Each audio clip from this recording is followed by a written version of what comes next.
Good afternoon, I'm Susie Nordquist and this is your midday news fix for Friday, the 22nd of August.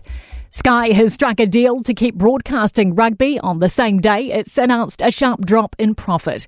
It struck a 5-year deal with New Zealand Rugby starting in January. The deal comes as Sky reports a 58% drop in profit off a 2.1% drop in revenue. It will allow TVNZ to air some domestic games and won't include some extra All Blacks and Black Ferns matches outside of scheduled competitions. Meanwhile, well-known New Zealand dairy brands like Anchor and Mainland could soon be in foreign ownership. Fonterra has agreed to sell its consumer and associated businesses to French dairy giant Lactalis for $3.845 billion. The deal still needs the approval of farmer shareholders and regulatory approval. The uncertainty isn't over for dairy farmers. Fonterra is now forecasting a final payout for last season of $10.15.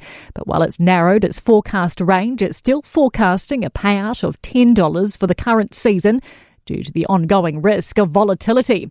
Managing Director for Cooperative Affairs, Matt Bolger, says we still haven't seen the full impact of Donald Trump's tariff regime. Not a disaster, but it's not great, particularly when we're looking at other countries, say Canada, which has got a 0% tariff and its protein exports are effectively subsidised.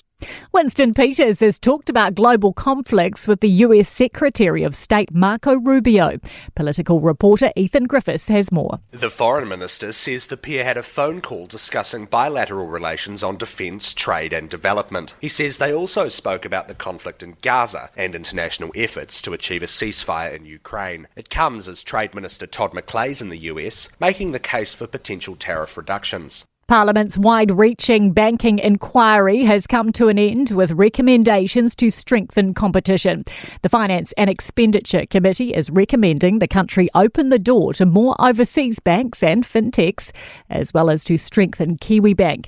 It's also calling for a further look at the Reserve Bank settings and making climate lending rules clearer and consistent, as current rules are seen as barriers preventing competition.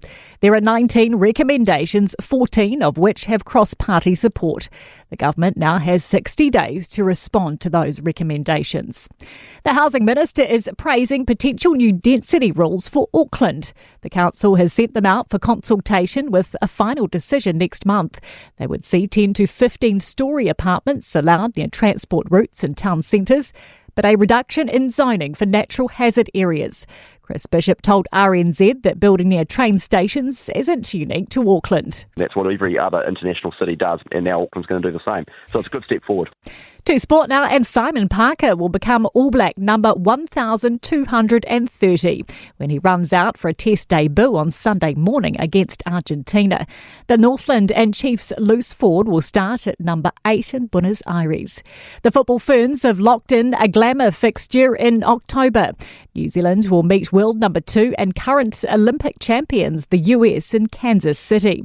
American golfer Russell Henley leads the PGA Tour's season finale after the opening round at the East Lake Club in Atlanta. I'm Susie Nordquist and that is your latest news fix. We'll be back with the next update at 5 p.m. from the Newstalk ZB newsroom.